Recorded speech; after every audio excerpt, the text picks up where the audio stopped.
Welcome back. We've had a technical challenge, which has been solved, and we are going back into our presentation with the Joint Fiscal Office. They are coming back into this meeting, and everybody is coming back in. And I believe, Asha, you'll be able to share the screen. Is that right? Carolyn, I'll be giving you screen sharing permissions again, if that works for you. That's great. Thanks. Thank you. Okay, great. Steve, we are live and it's back in your court. Okay, and we'll speed up because I know it's going too slow.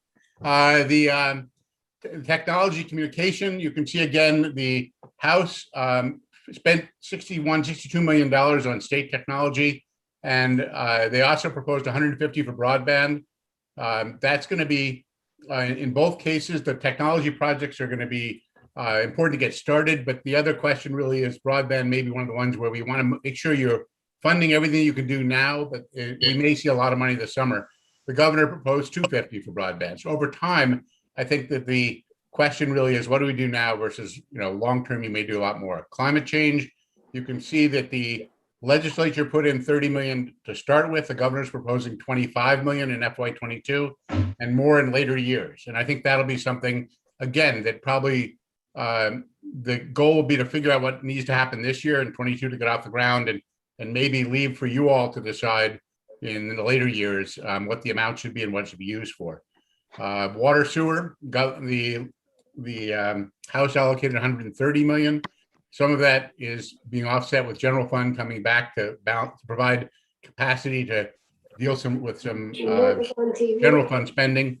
The administration proposed over the long term 170, but only 40 million for this coming year. And I think that'll be another area that gets worked out in appropriation. So just again, so these are just the numbers. I'll turn it over to Stephanie if she has any last comments, but there really is a goal of figuring out what we need to do now, preserving money for you all to sort of think about in the full session, recognizing that the money may totally change availability, uses and all that may come clear. And plus the difference in use priorities. Stephanie, I don't know if you want to. So the only thing I would also add about this sheet, and you can see on the far right, it's a blank, to be determined what Senate Appropriations is working on, is what the Senate position will be about these things. This sheet will get longer because this sheet only shows right now what's passed in the House, what's proposed by the governor, and what was included in 315. But there are other sheets of requests that don't show up on this yet to the Senate Appropriations Committee, and that's what the committee is working on. And the last comment I would make is that, like in the technology and broadband box, which is at the top of this second page, that $61 million that the House, 61, almost $62 million that the House put in, that freed up general fund to go into the, Steve mentioned in his overview on competing priorities. So that's a big part of what contributed to being able to build up that $150 million reserve in the general fund for future pension, retirement obligation, strategies and approach, however that turns out. But that dynamic of this being the page only on the ARPA state fiscal relief, these do intersect with a lot of other funding sources, and that's all those considerations. The sheet can't capture all of it. It's just the ARPA piece so far, and so that was my final comment on this. So do we want to turn it over to the chair or whatever you want to do? And yeah, I think that Becca, you want to handle this. I think you would wanted Jane to weigh in next. If she would like, let me get me on my screen here. If Senator Kitchell would like to do some more framing, I would welcome that. Okay. One thing that I would ask Carolyn to send out is the copy of the governor's letter to us regarding H315. I think that captures kind of the political dynamics in which we're building this budget, where there's a very narrow definition of what ARPA should be used for, and it's really bricks and mortar. Although the federal bill itself had many, many components that were along individual assistance, whether it's unemployment insurance or more money for small businesses or whatever. So there are three things I would like to point out. First of all, we have to anticipate additional federal money and how we can, if we make decisions now using more flexible ARPA money, how we could anticipate future federal money that might become with greater constraints or directed very specifically to an appropriation and use that money first. The second is the pension reserve. That is general fund. And that was created by moving many of the things that would have been funded with general fund to ARPA. And that is something that we feel is important, is using this as an opportunity to create that reserve, because that is a funding obligation that the state has. It doesn't matter if we're making changes at some, in the future regarding pensions, that is an existing obligation. The other, which I had mentioned the other night, which is really key to how the House was able to make this budget work as well as it did, is the clean water swap out, which generated about $10 million of general fund. So that if that general fund were not there for those to meet those base program expenditures, or where they might have made some increases, which they did for mental health, 2%, choices for care, 2%, et cetera, then we're talking about a very different story. That that funding swap was how they were able to find the money for the Dr. Dinosaur expansion. So there are many moving pieces here, but I just want to say that that 100 million swap to generate, to create general fund capacity is really key to how those ops or those desirable needs were met.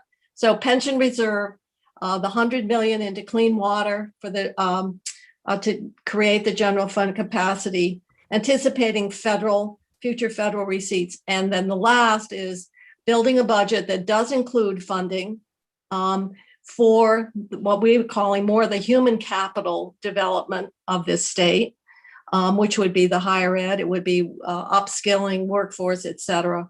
And how, and obviously working outside how the governor would propose to spend this ARPA money, which is letter in 315 states, as he's defining it, much more along the bricks and mortar.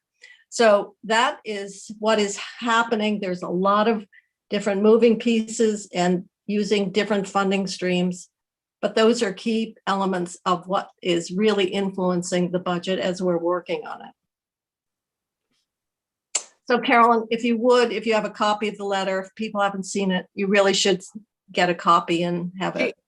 Carolyn has very kindly already sent it out, but we were all sent it, I believe, over the weekend by Kendall Smith. So Okay. you could also do that. But Carolyn has just sent it. Oh, then if it's already been sent out by the administration to everybody, then. And Carolyn has just sent it again. So it's all Okay. there. Becca, do you want to add anything else, or can we go straight to Well, I questions? think you should go to questions and comments and any additional information people would like, either from the Appropriations Committee or from Joint Fiscal, so that we can follow up. The only thing else I would say is a number of policy committees are really engaged in discussions in terms of recommendations around the use of funding. So we rely on that. It doesn't mean that we're going to be able to address or fund everyone, but the policy committees are really the feeder that we rely on for much of what you're going to see in a budget. And we're grateful. So I think, and then may we get, just one last thing before we go to questions. I think all of us are going to want those two sheets as soon as we're able to have them, if that's possible, Steve and Stephanie. Yeah. Well, we wanted to do some last minute cleanup, but we'll send them out shortly. Great. If we could do that, that would be terrific. So we in that technological kerfluffle, we lost a few people, but those who are here, who has questions, and if you just be kind enough to raise your hand virtually or wave it around so we can see it, and then identify who you're asking it of. So who has a question? Chris Pearson, I see. Thank you. Okay. My question is for Jane. Jane, Sarah Kitchell, sort of hear conflicting things, and I'd love you to clarify. I thought I've heard it described as already basically we're approaching 600 million of the billion as appropriated. And is that sort of thought to be in this budget, or is that include large areas that are fenced off, but that the details will be worked out in the years ahead? Could you just help us understand where if somebody asked me after we adjourned, how much of the billion did you spend? What would the right answer be? Or another way of thinking of it is, next year, how much would we have influence still to come? Does that make sense? Yeah, I think you want to look at the sheet that was put up what the House has spent. In some areas, they did do a 2-year allocation. So you'd have to go through, and I guess what you're asking, but between, for example, I believe the transformation funding for the state colleges, they appropriated a multi-year amount. Others, they did not. So it is a combination, but there's some very large chunks here that add up very quickly. And first is 100 million off the top to the Clean Water Fund. And then the other big one is obviously the broadband, and that's 150. So that's 250. And then moving the things that would have been the governor had on his one-time general fund over to ARPA is another, say, 100 million. So we are approaching between 500 and 600 million of the ARPA money as we're working around it. But there are several very large obligations of spending that are behind that. But some of those are multiple year obligations. Yes, is that right? yes. For example, the swap out with clean water would be to generate general fund over a multi-year period of time, which is a source of concern in the governor's letter to us regarding the House budget. And so we're going to be talking about how we might address those outer years to avoid a cliff at the end of that 4 or 5 year period. So it's it gets very complicated because and because some of the areas of the appropriations, in fact, are for multiple years. Thank you, Jane. I see Senator Bray and then Senator McCormick. I think this question's for Senator Kitchell. So I just want to double check because one, I'm particularly interested in this, and it's probably sets up the pattern that gets replicated elsewhere. So for instance, the clean water swap, they're reverting rooms and meals revenues, general fund revenues, to put them into and use them as general fund based on the assumption that ARPA dollars will be in the end judged eligible to backfill the 100 million. Is that the basic construct? Like they figured this is a safe gamble to take because the proposed clean water spending is very likely covered. Yeah, but we're going to be minimizing the risk. We're developing another approach where, in fact, we're going to be stepping down that general fund or ramping up that general fund return to the clean water fund. So the risk there, I think we can mitigate. That was a source of concern for some groups.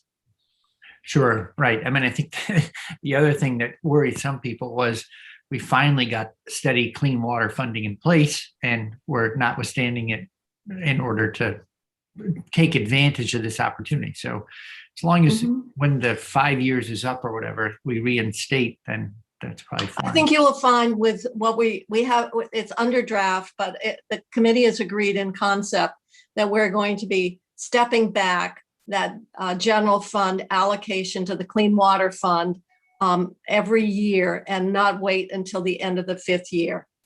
Okay. And the other quick question relates to how best to follow up. So we've, for instance, on the weatherization bill, we finished all that up and shipped it over to approps.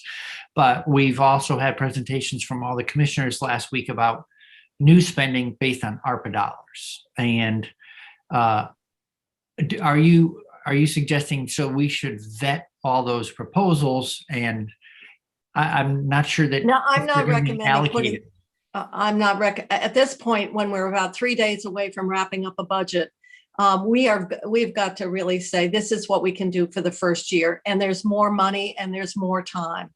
Right. But when is it useful for us to vet and make recommendations related to ARPA only spending?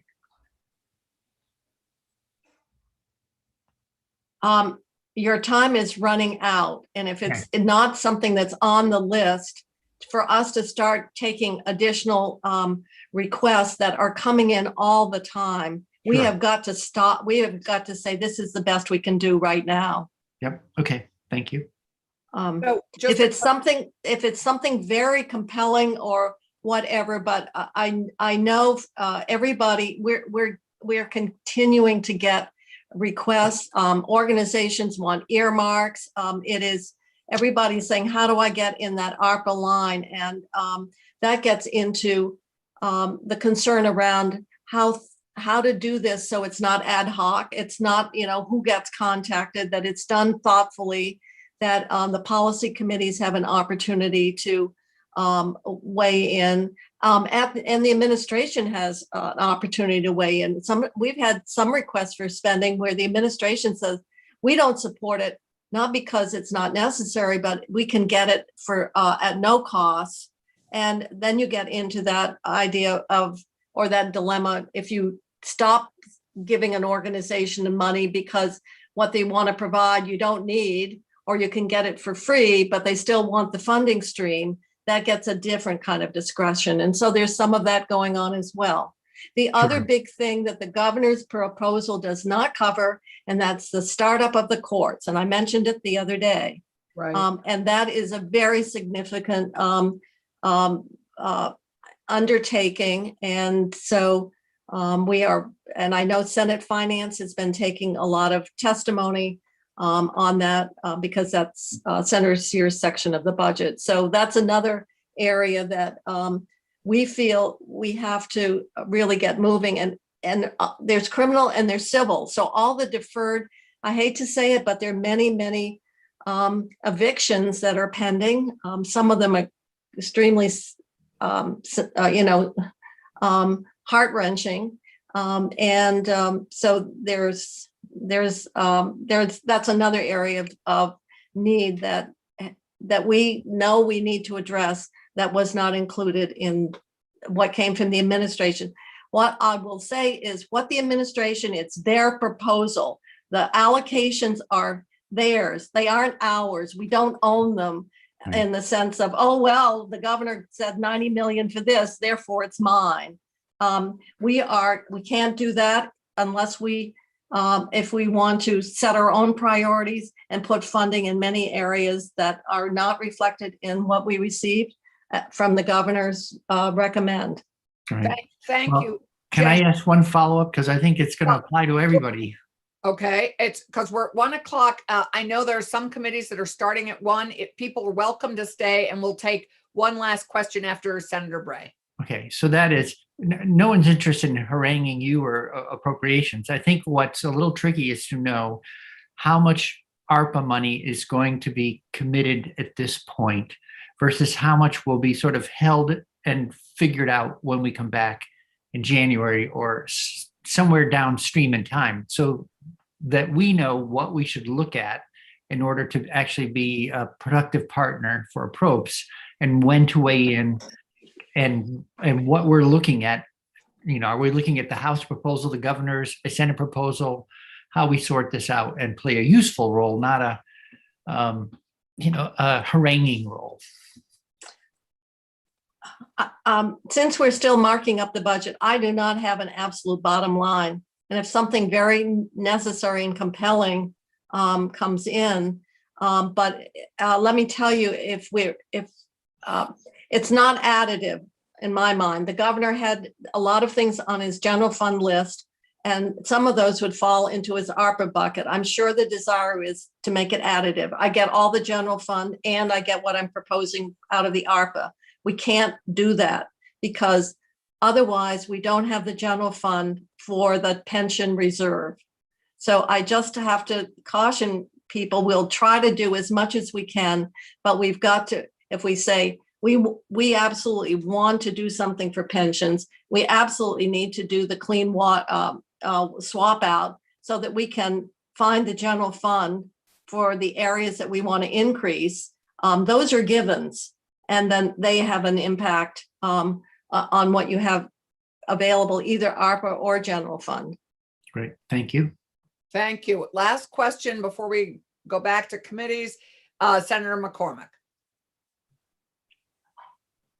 Senator, you're muted. You're muted. Stipulating that the rent moratorium and the eviction moratorium were good policy under the circumstances.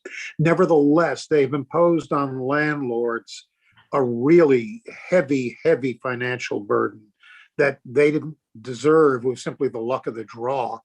What are we doing to help landlords deal? Is there any money to compensate them for a Yes, year?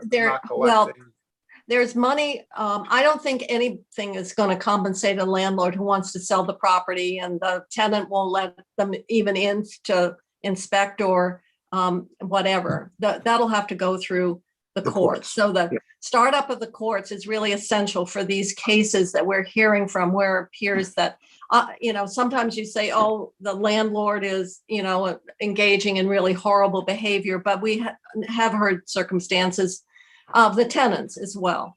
The other is, I would remind people that in December, of the federal government, there was another bill Congress passed, and that included $200 million for rental assistance. There's now $152 million more for rental. There's also within ARPA something for homeowners, and so they're just starting up the program. We just heard that in joint fiscal last week. Vermont State Housing Authority, that rental program, but it comes with an income test of 80% of area median income. So there is a very significant amount of funding available for rental assistance up to a 12-month period of time. Utilities are the same. So it's just that there's been a lag between when the money came in and when the programs could be set up, simply because they came with more complicated income requirements than the CRF programs that had no income tests. Michael, do you want to add to Senator Sirotkin? Do you want to add to that at all?